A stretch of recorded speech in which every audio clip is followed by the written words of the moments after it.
blur together, well, you've come to the right place. If your days start to feel like an episode of Z Nation, this is it. Talking Zed, the place to be for all Z Nation fans. Roll credits.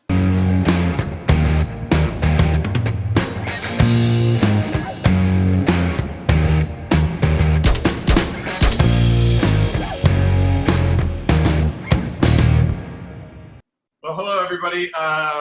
If you are new to the show, just tuning in, the man up in that little window up there is a great actor and a great multi-hyphenate, Mr. Jack Plotnick, who's going to be our guest on the show. But first, if this is your first time, your second time watching the show, here's how it works. This is a conversation with you, the guest. If you are new to Zoom or just tuning in, below on the bottom of your screen in the Q&A button, click on that Q&A button, and as the conversation commences, you can ask any question, and if we love the question, we'll ask it live to our guest on air. Also, on the Q&A button, you can click on your thumbs up, and the more thumbs up we get, we'll bring a question to the top. But without further ado, the man is a multi-hyphenate, an actor, a director, and a producer. And I think he's in the room to join us. Please welcome to the Talking Zed, it's Jack Plotnick. Hello,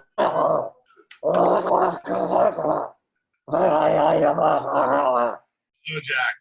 I eat Jack. How are you, sir? Hello, it's me, Jack Plotnick. Surprised you. I bet you thought there was a zombie in my house that ate me a moment ago. Dude, it is the apocalypse. Anything can happen. Yes. My first question to you is, how are you coping in the apocalypse? Not well. No. Very well, because I'm alive, and that's a really big deal. Because a lot of people are going through some really tough stuff right now. So I'm just grateful for that I'm okay, and my loved ones are, and I'm keeping busy trying to stay creative. And I love this show that you're doing because I'm such a Z Nation fan. So I'm thrilled to get to have been one of your guests. Well, thanks, man. Thanks for doing this. Seriously, thanks for doing this. It's good to see your face and your energy. It's fantastic. You know, I was joking before. All directors are failed actors, but I love your energy. I'm going to say that a bunch of times, and I'm just so happy to have you on the show. Thank you. I changed my shirt when I saw what you were wearing because I liked kind of what the vibe you had going, and I wanted to kind of work off that.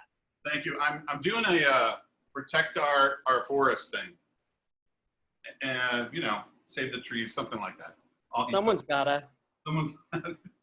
All right, so we're talking Z Nation. Let's get to the meat of it.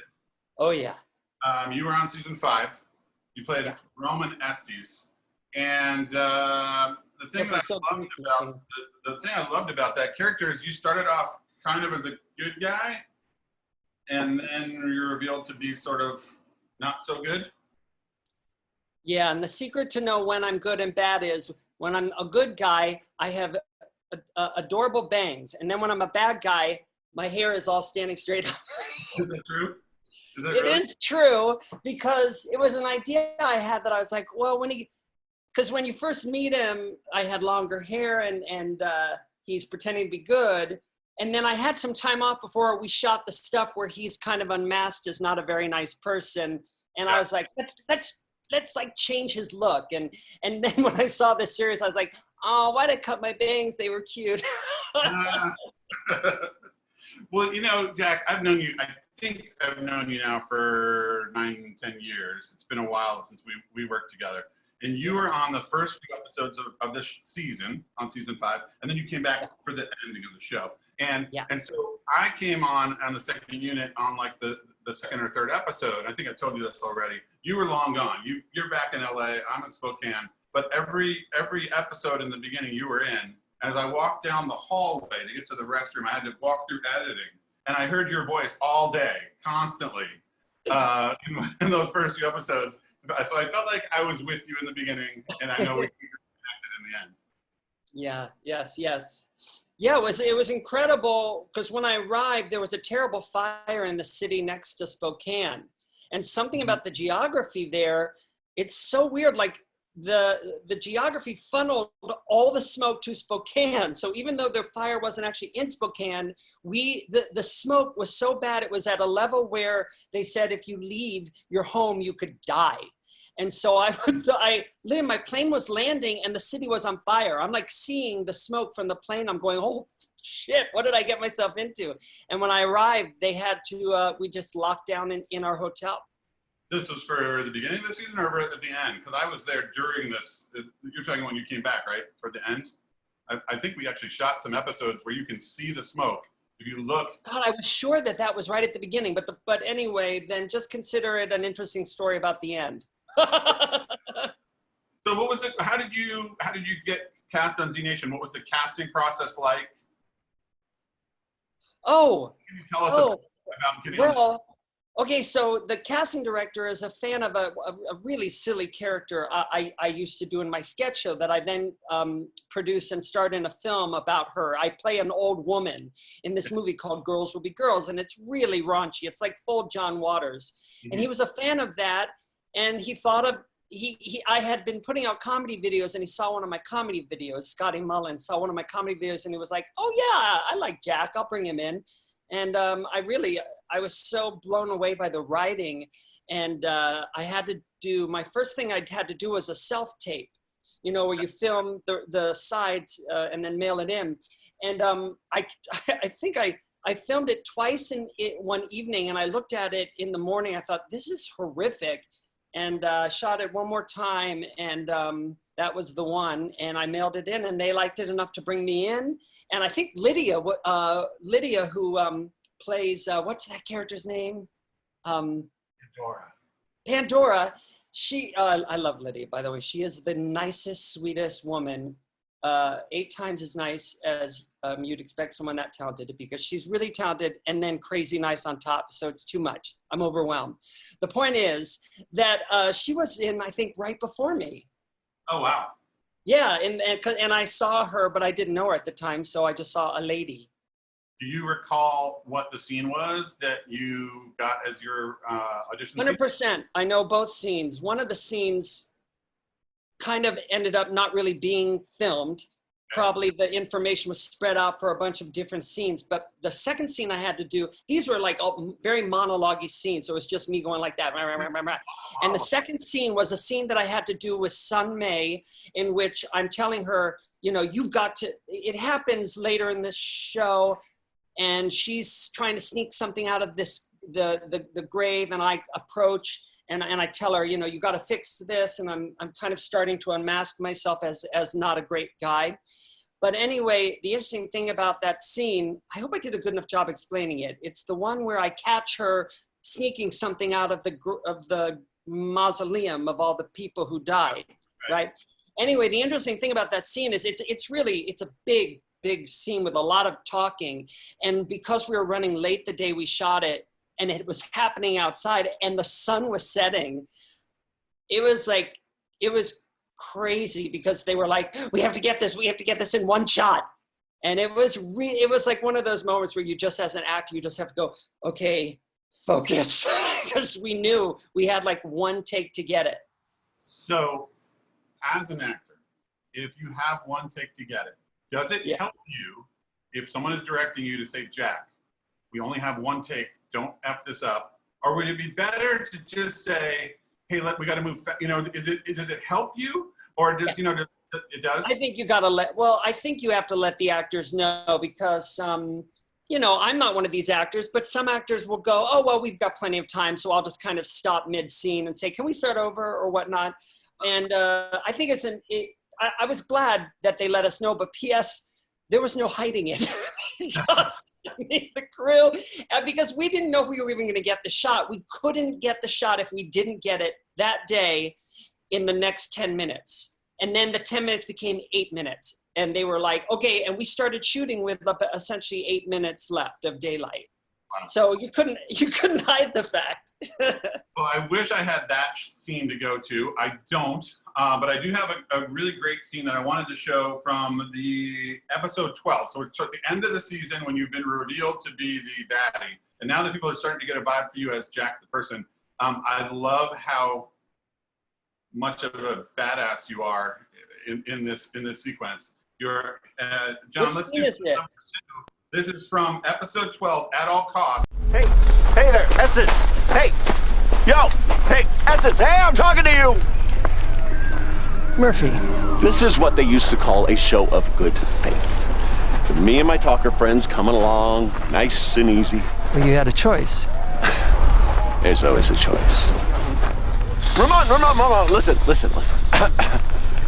My friends here, they are tired and could use a couple of biscuits. So I am asking you, undead super demigod to dweeby megalomaniac, how long are you gonna make us stand here in this hot frickin' sun? I have a vote to prepare for.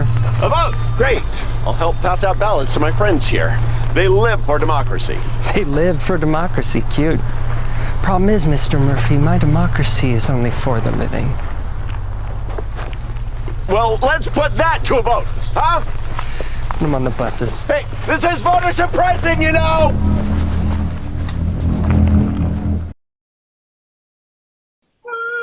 Oh, that just makes me so happy to see.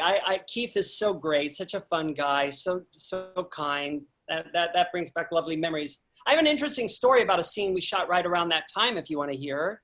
Love to. Okay, so speaking of Keith and talking through fences, like the next episode maybe, there's a scene where Keith and the good guys, they come knocking on the gate and they want to see me, and there's like a shootout. Yeah. And it's like one of the only scenes where every character on the show was there at that moment. Do you know the scene I'm talking about? The last episode. Okay, they come knocking on the gate. Okay, so that was shot at a college. Yep. And Anastasia and I, who played Addie, we were hanging out in the sort of the actors' hangout room, which was a science classroom. Uh-huh.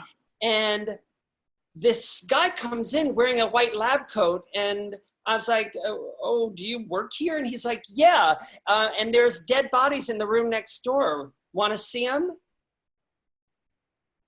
For real? And I'll never forget it. Anastasia and I were the only people in this room. Everybody else was outside shooting an angle. And I'll never forget, we looked at each other, and it was like, are we gonna, and I just go, yes, please, yes. Oh. I mean, our hearts were racing. We couldn't believe what was happening. He's like, yeah, it's a place where, for teaching, you can see dead bodies. And I'll never forget, she took my hand as we followed him and squeezed it so hard, and we both couldn't believe what was happening. It was like we were in a movie. The whole thing was unreal. And mind you, we had to go through 2 locks. He had like keys to get through 2 locks to get to this room. And there's 3 tables with body bags on them. And he unzips it and shows us a dead body. And the crazy thing was, we both reacted in very opposite ways. I just like, wait, I'm trying to remember who. Oh, it was me, I think, that just became Chatty Cathy. It was like, oh, what's that? How do you do that? Can you open that? Show us that. And one of us, and maybe, I can't remember which one, and the other one of us just completely shut down. I was just like.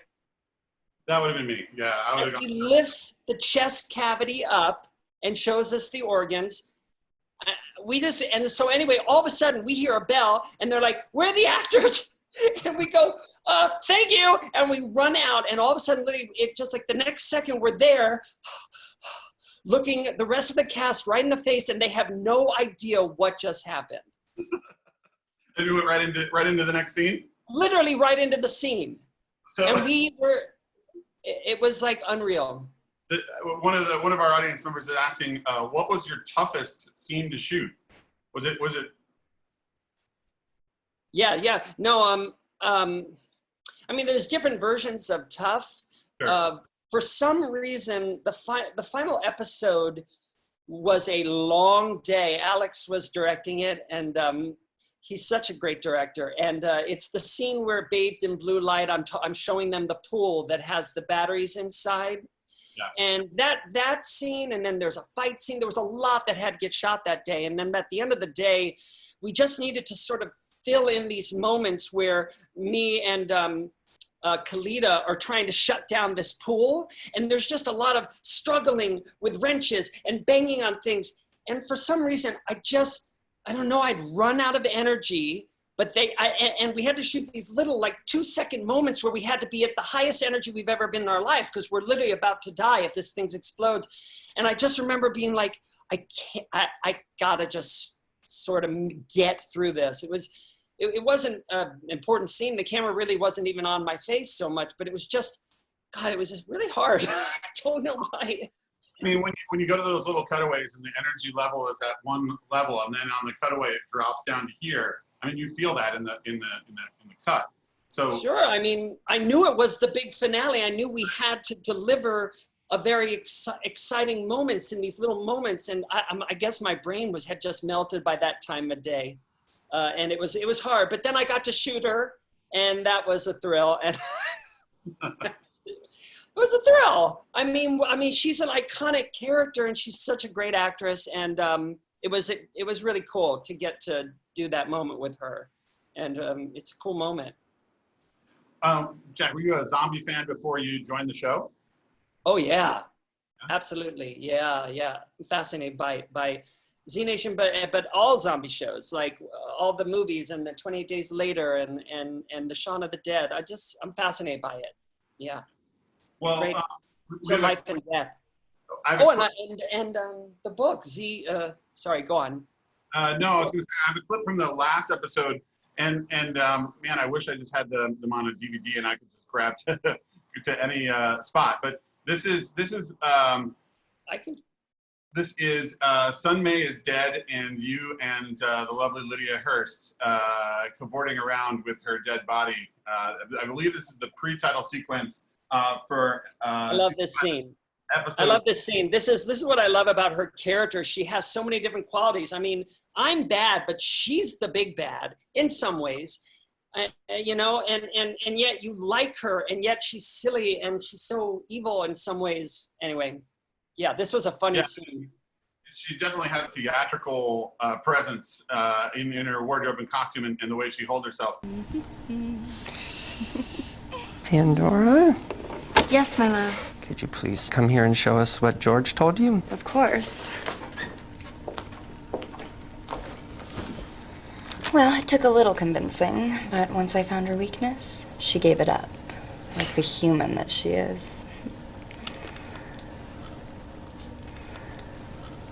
There, where these two roads intersect, you'll find a clearing in the trees.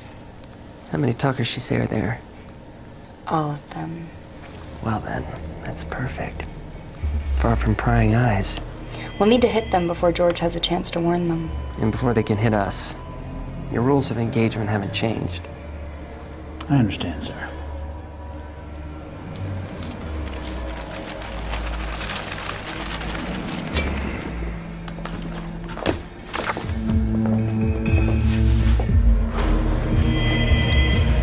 Why so tense? Forget about this sick, crazy circus. It's just you and me, baby. Pandora. No. It's just you and me.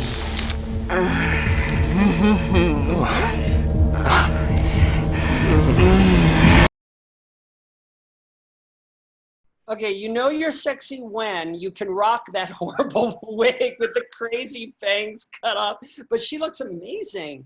I love that scene because it's the only scene we got to play around with the concept that my character is sleeping with this crazy woman and is kind of embarrassed and doesn't want people to know. It's really funny. How much of the backstory of your relationship with Pandora did the writers tell you? Or what was there on the page, or what more did Lydia bring to it?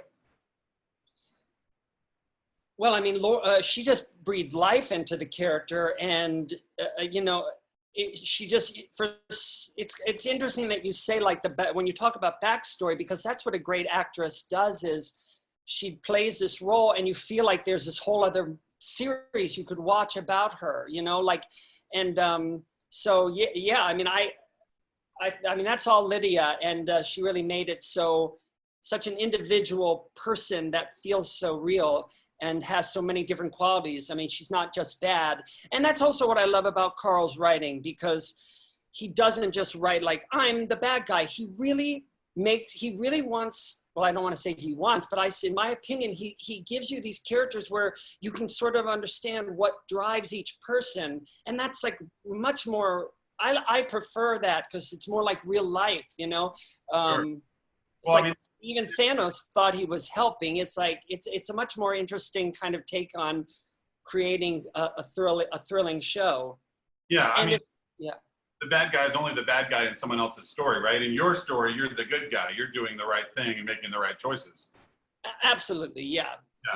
But I mean, the thing is, I didn't know a lot, especially the first time she licked my ear. Like, it was like, oh, okay, so something's going on with these two. It's funny you should mention that. John, do you have a picture of that?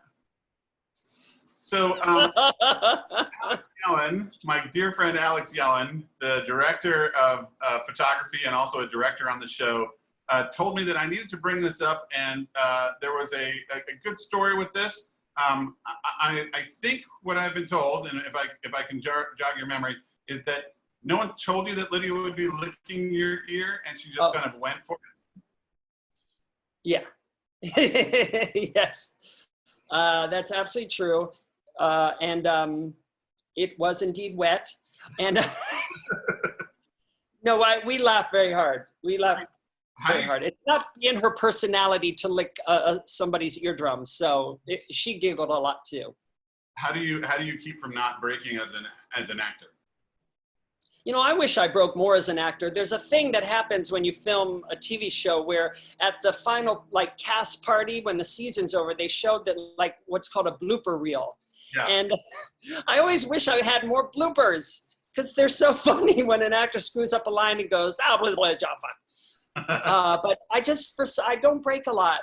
I don't know, but I'd like to. So, I mean, this is, as I'm talking to you, Jack, and you and I have worked together, you're just such a great human being, a carefree guy. What are you channeling when you go into Roman Estes mode? Is there someone that you're thinking of, that you're modeling, or is it, how do you get there and stay in that place? Oh, first off, thank you for that beautiful compliment. And what I'd say is that there's lots of different kinds of actors, like Daniel Day-Lewis stays in character and does.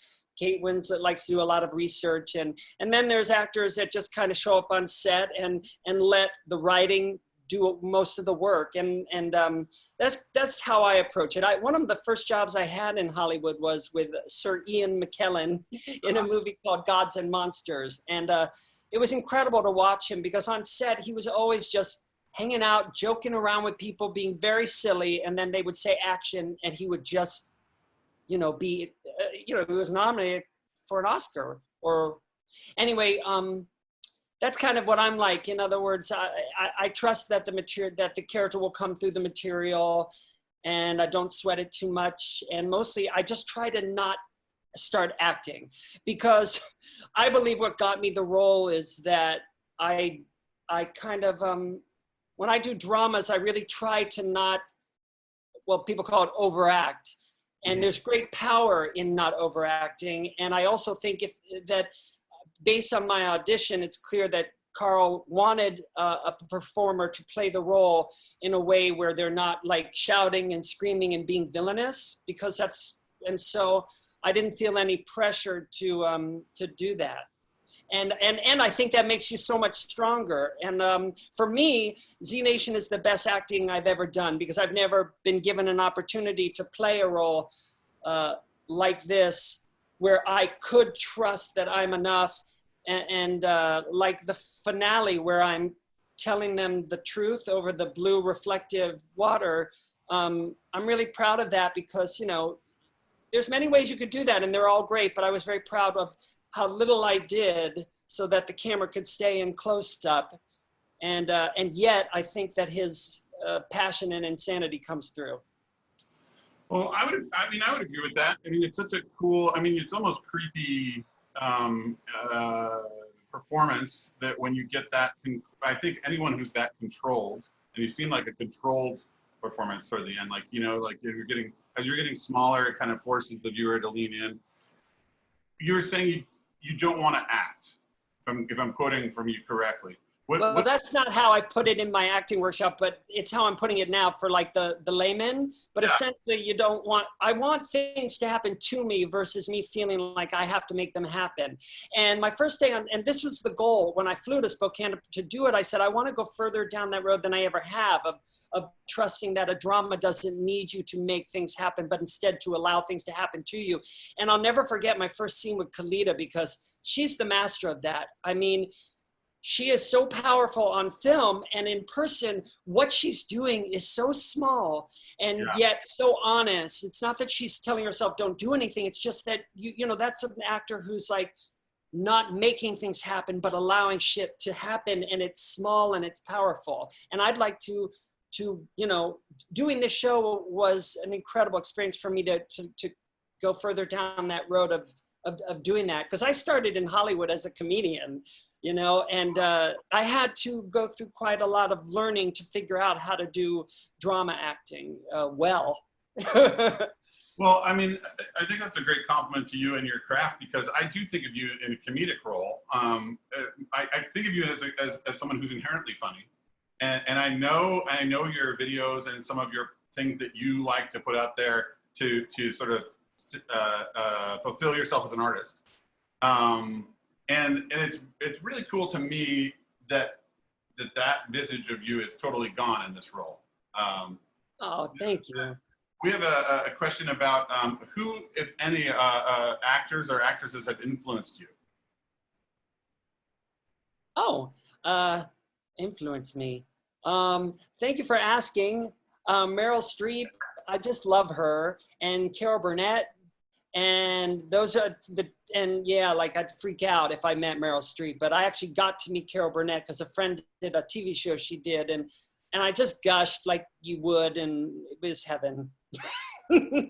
So that's, yeah, I guess those two ladies. Well, the reason why I think of you also, I think in a comedy role, is that, you know, all cards on the table. You and I have actually worked together before. On a film that we did, I think it was 2011, end of 2011. So that's why I said I think I've known you almost a decade. Yeah. And it's crazy where the time goes. But you were playing kind of the bumbling. There was some comic relief to you, and it's a movie that's got a couple different titles. Something I'm kind of proud of. It's a big bad bug movie, one of those sci-fi B movies, and John, I'm going to put you on the spot, John Lawson, see if we can roll the credits or roll the trailer for Big Bad Bugs. Rarely does a film come along with the perfect blend of brains. We dealt with the unexplained, the impossible, and the friggin' unimaginable. Brawn. And beauty. But only once in a lifetime does a film come along with Big Bad Bugs.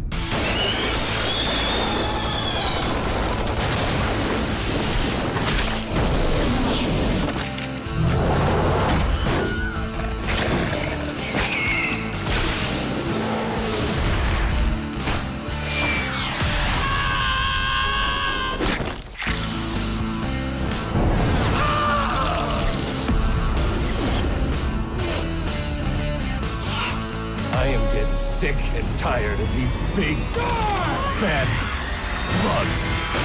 Does anybody else hear that ringing? Is that just me?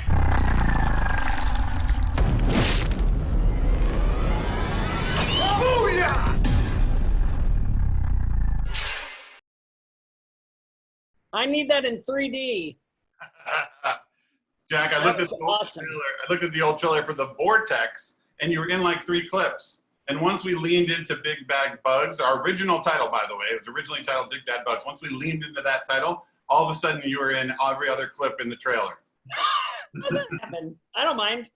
I love doing that movie. And you guys killed it with those special effects, because we did a lot of looking at nothing. Yeah. And you guys really filled it in. Yeah. I have one really great memory of you. It's something so specific. So we had these glasses that kind of look like my glasses. Exactly like your glasses. Yeah. And they were real, the real deal. And I think we maybe even during the wardrobe had the lenses in, but they were so scratched up and crappy that we popped them out. And you went the whole movie with no lenses in your glasses because it was just so much easier than dealing with reflections and glare and stuff like that. But you did this one scene where you're dressing down. Do you remember what I'm going to talk about? When you're dressing down Ted Jonas, who plays Rager, the big tough guy, and you're giving him like some sort of exposition, some sort of scientific mumbo jumbo. You took your glasses off and it had no lenses there, and you started to clean your glasses and there's no lens. I don't know. I love it every time. It tickles me. Oh my God, that's so funny.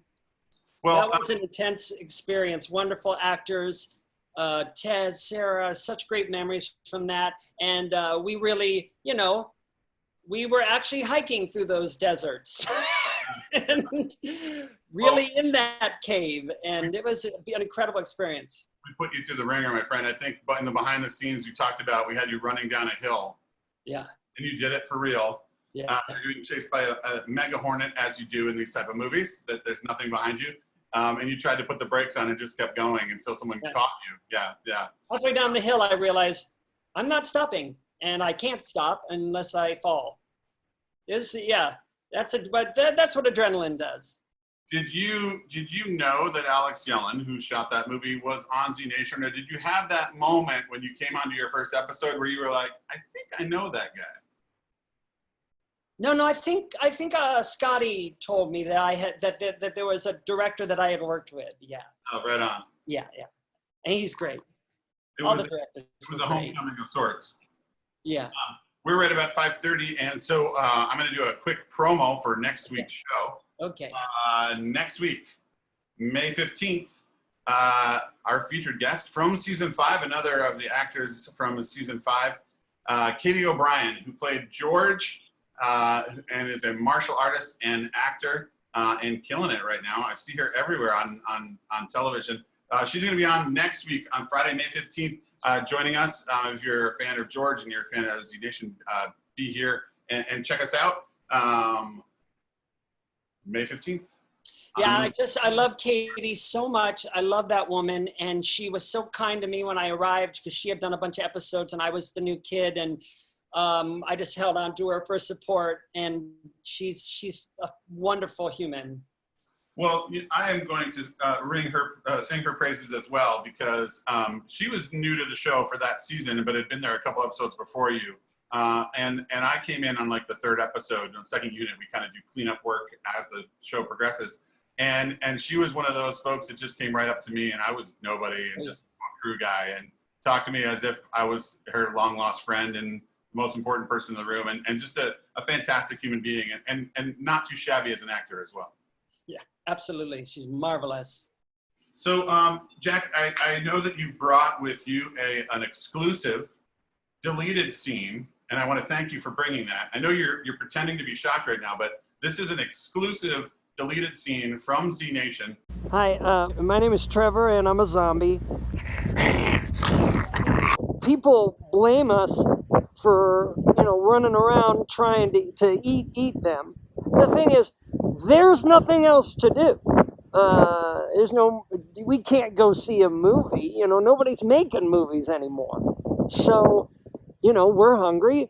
We'll look for something to eat. I mean, people do it when they sit around all day munching, snacking. That's all we're doing. So, don't tell me, oh, you got to stop chasing people down and eating them.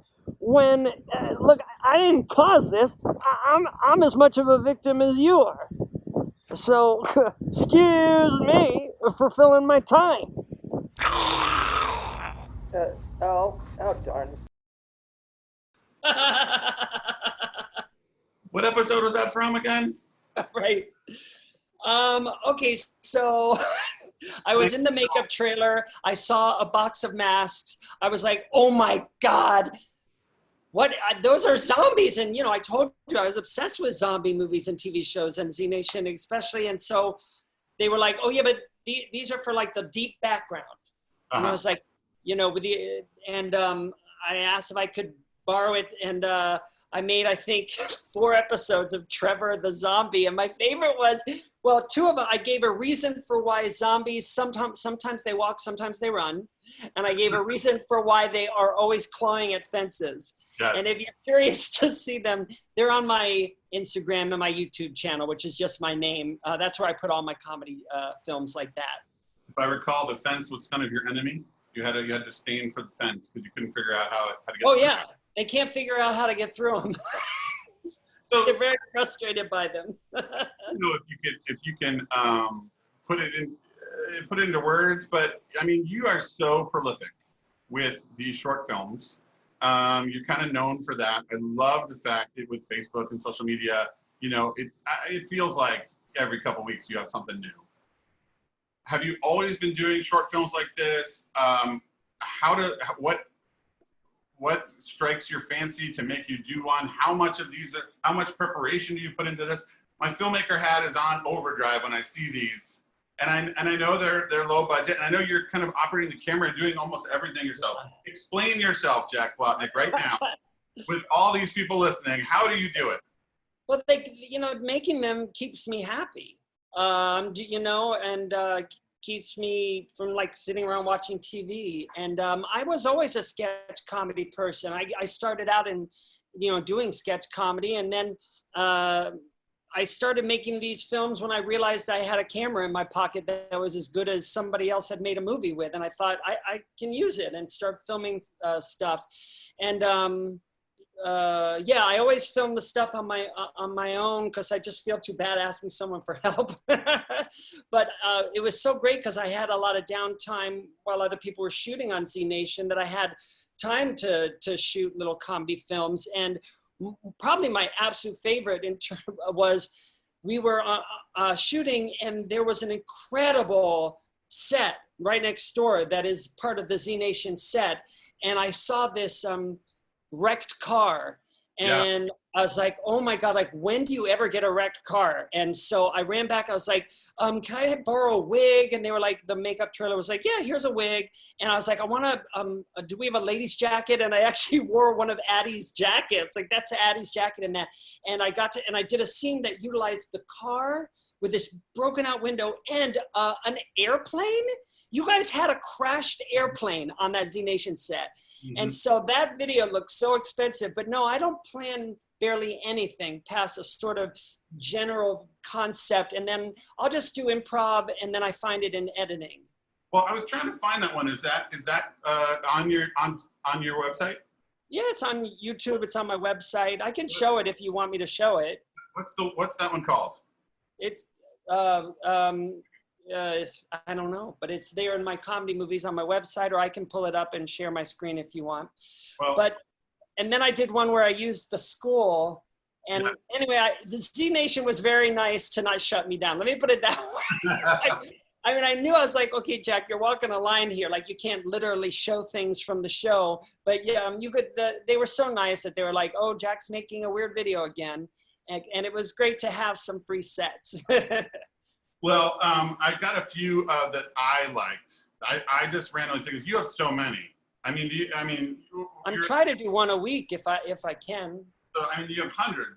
How many? I mean, how long have you been doing this, Jack? How long have you been doing the short form? Probably about 2 years. Wow. I don't know. All right. Well, here's a few of my favorites. Ones that I know that the fans will enjoy. Oh God.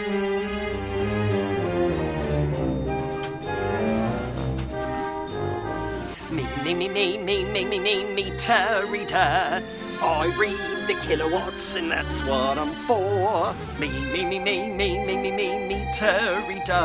When I'm in your backyard, I look in your window. When I read your meter, I look in your window.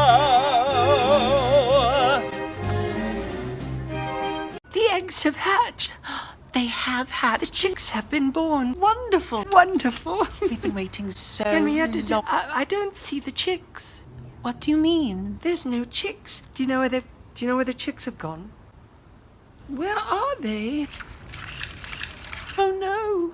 What a conundrum. A conundrum indeed. Oh, Penelope, Penelope, do you think? No, she couldn't. She could. No. Oh! Hey guys, it's me again. I just wanted to get on social media and just say shout out, love you guys. Hey guys, it's me. Just wanted to pop up in your social feed and just be like, hey, love you guys. Yeah. Does anybody good at internet stuff? Because I want to redo my post. I already redid it once, and I'm trying to delete them because I think I could do it better, but they posted, and I don't know what to do and how to get them down. Guys, it's me popping up on your timeline feeds. Oh, God, how do you... I cannot figure out how...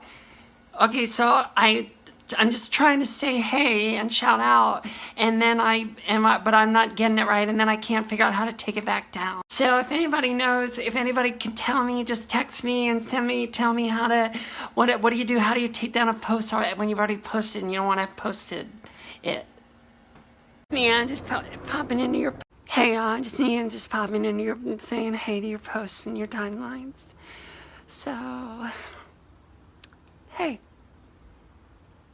Perfect. That's the one you show in its entirety. Oh my God. I mean, the thing with that last one that I love about it is it just gets so painful. Yeah. The pain is just, I mean, I love it. I mean, thank you. You kind of talked a little bit about your process and why you do these. I think for me, I was looking at some of your clips about your discussions about acting and your philosophy about acting. We touched a little bit upon that. But I think one of the quotes that I would like to sort of paraphrase of yours is saying that as an actor, you want to be just sort of like putting yourself in that spot of playing like you're a child. Yeah. And I think when I'm writing or when I'm directing something, I'm always trying to find that spark that I had as a kid. You know, I kind of go back to my first time that I saw Star Wars in the theater, and I was just like blown away. And there was no suspension of disbelief. It was totally, I believed that this thing was real and I was there, right? And that magic of cinema is just such a great thing. And I feel like I see some of that magic in these little shorts that you do, my friend. So. Oh wow, thank you. Yeah, actually, look, I'm moving on up in the world. I got a green screen. Yeah, you know, I think that artists should do their art for themselves, and if they're making something they love, because in a way we're all one, a lot of other people are going to love it. And what happens is when artists start to try to figure out, well, what do people want to see, then they're not coming from a joyful place, and it just gets hard to make stuff. But I'd also tell you, Peter, when I'm making a video, I don't think it's going to be good. While I'm filming it, I'm thinking this isn't going to be funny. While I'm editing it, I'm thinking this it won't work. and then I even have to send the video to a friend and go, is this funny? And he's always like, yeah, it's funny, post it. And then I love it. So I think that's just part of an artist's experience, is that we're kind of always, we're kind of supposed to not love what we do while we're doing it, but we're doing it because we get to touch something bigger than ourselves and sort of commune with the magic of whether it's writing or singing or whatever it is. And that's exciting, and it's really uncomfortable though. And I think if we wait to be comfortable before we create, we may never create. Well, I mean, that's such a great point, because there's so much sort of pain, and it's not physical pain, though it can be that, but it's emotional pain of creating something. And that is it going to be good? You know, that's stage. You're facing a void, a black void, and you just have to have faith. You have to be like, I have faith that I'm meant to work on this, and then I also have to really remind myself to not need it to be perfect, because you can't. It's so hard to create anything when you need it to be perfect. And the great thing is, when you're coming from that playful place, that's when you can create a kind of perfection. Jack, I have a clip pulled up about your approach to the audition, and let's play that right now. In my opinion, you never want to go to an audition to show them what the scene will look like in the finished product. And does that sound counterintuitive? It's like, isn't that our job? No. When you go to an audition to show them what it will look like in the finished product, all it does is kick up your knee to get all the words right, keep it moving, and make it look like a nice, smooth, polished surface, and it doesn't book work. So the way I explain to approach an audition is this. Every actor, when they book a job on film, their first take of every scene is the same, and I call it, let me get something on film that won't embarrass me, right? Or in other words, let me show what the scene's going to look like.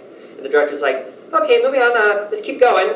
And around the 8th take, the director will be like, great, good, cut. We had the scene, you know, it lives in those 8 takes, so we can move on. Actually, though, we have a minute. I don't know. You know what? Let's just roll one more, and you actors just play. Whatever happens, happens, because we're not going to use this take. And then, of course, what happens when the editor watches the 9th take?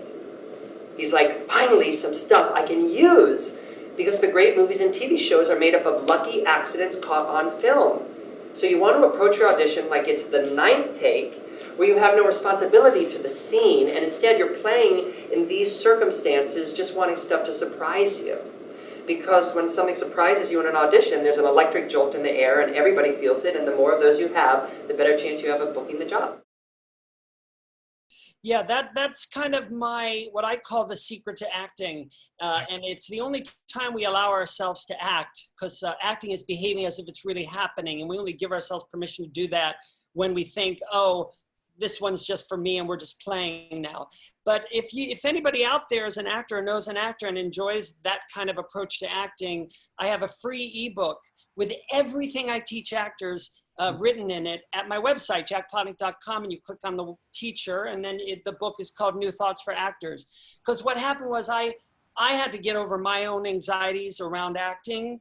And once I had, through like 10 years of studying self-help and my own brain and this and that, I kind of realized I had something I could share with people. And so my hobby became helping actors. And you know, I don't charge much when I do workshops, and the book is free. So, you know, I just like, it's kind of my way of just giving back and helping the world. Well, Jack, I you know, again, I'm not an actor, but as a director and a writer-director, I'm dealing with actors all the time, and I joke that I'm a failed actor. I'm a face for radio, but I just love the way that you put that, because one of the things that I always am aware of is there's so many things in film acting that are counterintuitive to making the actor do the best job. Because they'll be like, Jack, can you stand right here on this mark? But if you turn your head this way, the light's perfect, so don't move your head. And then we're just gonna have a guy with a flashlight right here. Just don't look at that PA who's standing right here, who had burritos for lunch or whatever. Just ignore him. You know, and then emote, right? And then act natural. I mean, there's so many things that are counterintuitive to making you successful. And I love your approach, and I love that. To me, it resonates with me about finding the truth and the childlike, you know, thing that made it real in the beginning, that made the magic real in the beginning. Yeah, yeah, absolutely. It's how do you create a reality where you're just like, oh, what the fuck, you know, fuck it. Yeah. And you can by controlling your thoughts, and that's what the book teaches. And you know, and even that is such a, I am in awe of guys that can do it. I did a short film once with John Hurd, who passed away recently, and I was going to come on as the first to do a short film, not, you know, little weekend thing. A friend shooting it knew John, and I got promoted to be the director like the night before. I was going to produce it, and they were like, the director is dropping it, directing it. I said, great. Okay. Read the script a couple times. We're sitting in a room in a circle. John just starts to read the script. But he did it in such a way that he went, do you guys want to hear a joke? And he starts to tell this joke. And I almost, as the director, went, well, that's a great joke. And interrupted he was so real, so natural. He just like, I was fooled. And I'd read you know, that type of acting to me, where it's just so, it's not effortless, right? Because there is a craft to it, but it's what I love as a director, and what I'm always striving to find in my time, which is why it's uncanny. It's like creepy real. Yeah. Yeah, creepy real. That's a very good term. I'm gonna put you on the spot a little bit. You've been in a ton of stuff. I mean, I since we worked together in 2011 and even on Z, I've seen you on 911. What is the? I did 911 Lone Star and Reno 911 in the same year. And then you have an upcoming 911 documentary. No, I'm just kidding. So we have a little bit of a clip, and you made the trailer for the is it a Reno 911 reboot, or is it season 8? How do they classify it? You call it season 8. It's not. It's the same performers. Okay. Yeah, and I'm in the first. My episode is out now. I'm on an airplane trying to, I'm being a pervert on an airplane. I've done this character on their show about 8 times, and I was so happy they had me back. It meant a lot to me. I love those guys. They are so nice. They're like really kind people, very funny people. Let's roll the clip and then let's talk about it. Welcome to the distant future.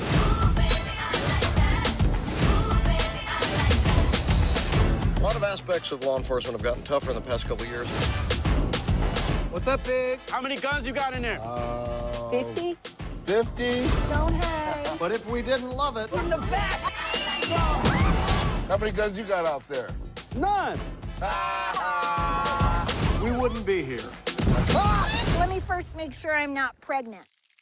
No, we're good. Sheriff's Department.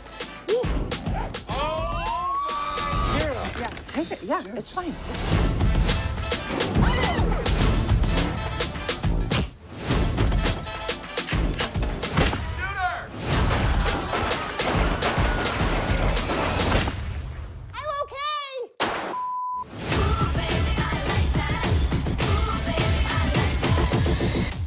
They're actually pretty good.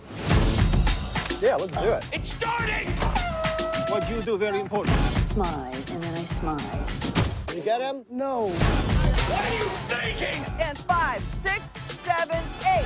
Pivot, step, step, snort the coke, and snort it, down. Meteor shower. Oh, no. Yeah, watch out. Coming in. Awesome stuff. And I knew you were on the show before. You're playing the same character coming back? Or have you been different? I played a few characters on the show. I played this pervert character with a mustache who talks like this and is always trying to feel up women. And I also played a sheriff, an ex-sheriff who was shot in the head, friendly fire. Now he works in the office, but he can't really do much. But anyway, they had me back as my pervert character, and I'm on an airplane. And that was kind of a Hollywood wish list for me. I want a bucket list. I always wanted to do a scene where I'm on a fake airplane and pretending it's real. So I got to check that off. And then this year, I also got to check off running away from an exploding building.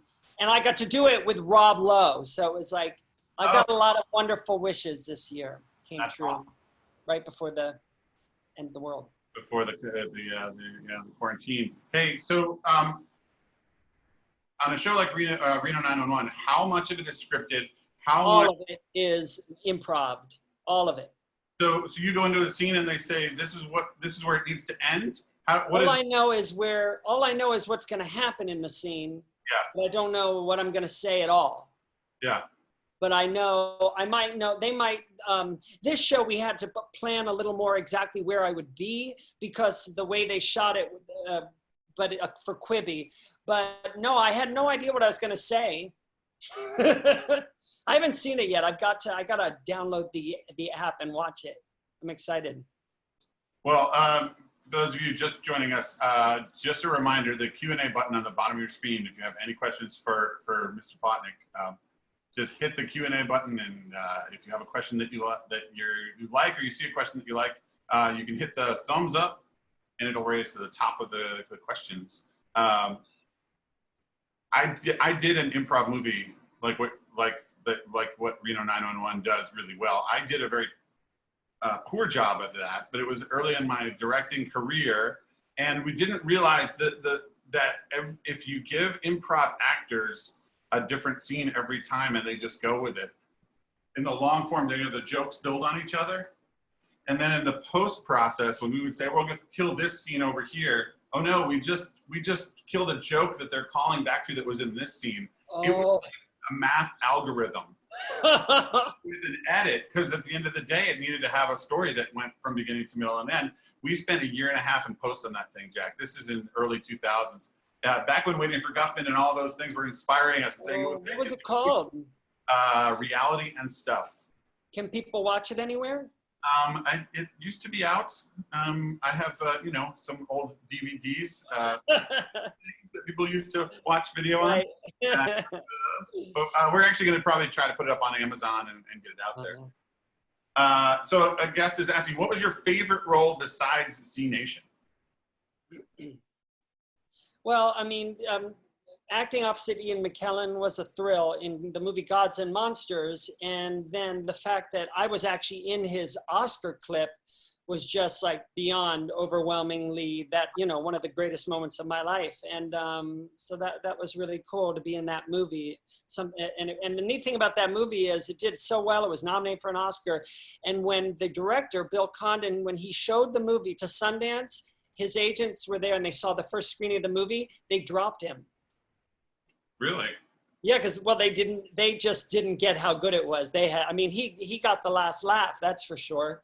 Wow. And what else? I love, I love my movie. I wrote and directed a movie called Space Station 76. Right. It takes place in the future as we imagined it in the 70s. And it's got Patrick Wilson, Matt Bomer, and Liv Tyler. And it's a real dark comedy, kind of a sad, dark comedy like Todd Solondz. So that's kind of my baby. I was a director on that, but that was a very important project to me. And I happen to have that trailer. Let's shit. Let's play a game. Come on. Everybody goes around and tells a secret. Oh, I don't like secret games. Yeah, I don't really have any secrets. Okay. I have never had an orgasm. I don't think that... Well, yeah, that really is probably more his secret.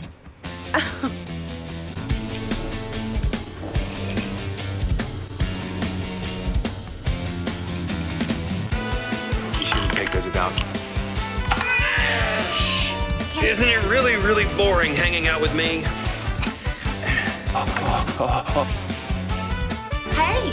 Oh, hi. Hey! Valium. Powering up. Engine powering down. You can't come and visit. You don't know about germs on fingers. Who was it? Was it Larry? You sad, pathetic. Chill out! I really need to... Oh, God. Stop it! Enough!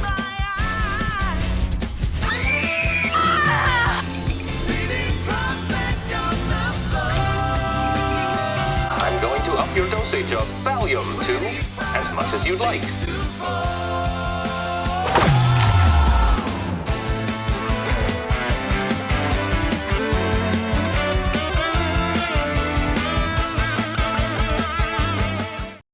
Okay, so that's not the official trailer. Cause we had the dream come true, which was that when we were done filming our independent movie, Sony Pictures bought it and they made an official trailer. But recently, I realized how similar my movie is to what we're going through right now, with so many people being in quarantine and isolation. And the whole movie is about isolation because it's about this group of people who are stuck on this ship in the middle of nowhere. And so I cut that trailer to kind of lean into that and also, yeah, so that's a brand new trailer for it. Well, see, that's why we picked it, Jack. Thank you. I love that. So how did that movie come about? I mean, the cast is amazing. Yeah. Yeah. I'm jealous of you. I am jealous of you as a director. Tell me, I know this was a passion project of yours. What can you tell us about how to put it together, a cast that great? Well, the most important moment was when Patrick Wilson decided he would like to do it.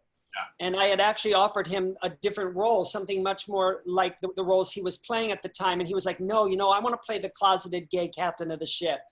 And that's what, and he decided to do it. And then things started to fall into place. Now, Patrick, I knew because he went to my college, but after me, and I knew him through a friend. And so we knew each other.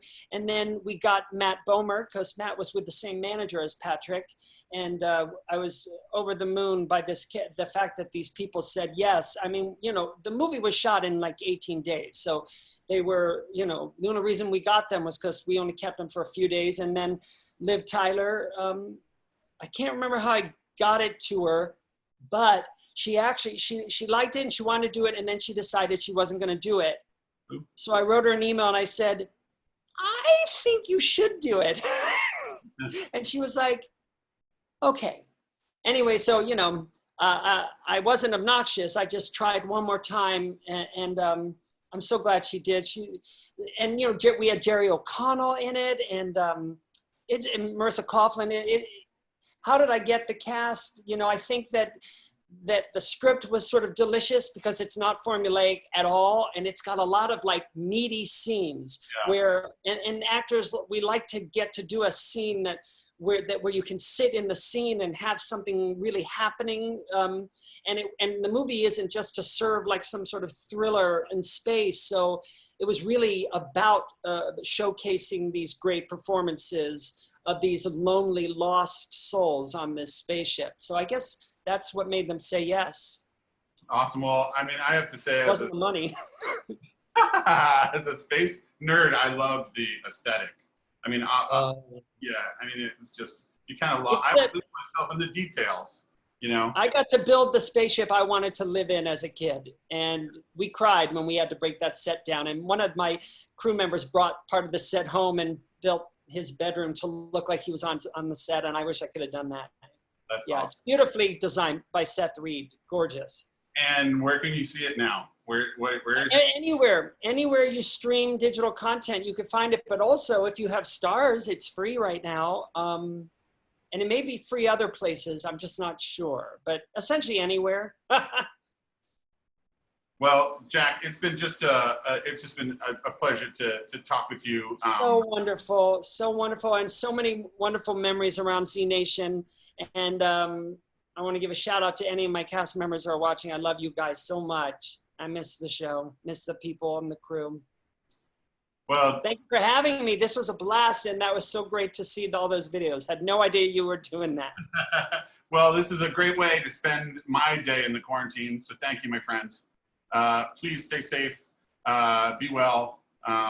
Look for us to rebroadcast, and we will be on next week, May 15th, same Zoom channel, same Zoom time, with our featured guest, Katie O'Brien, George on season 5 of Z Nation, martial artist and actor, and an awesome human being. Thank you also to John Lawson, who's doing all the controls and producing, and Jack Plotnick. You are fantastic, sir. I get a zombie thumbs up from the quarantine. We'll see you next week. Take care, everyone. Take care.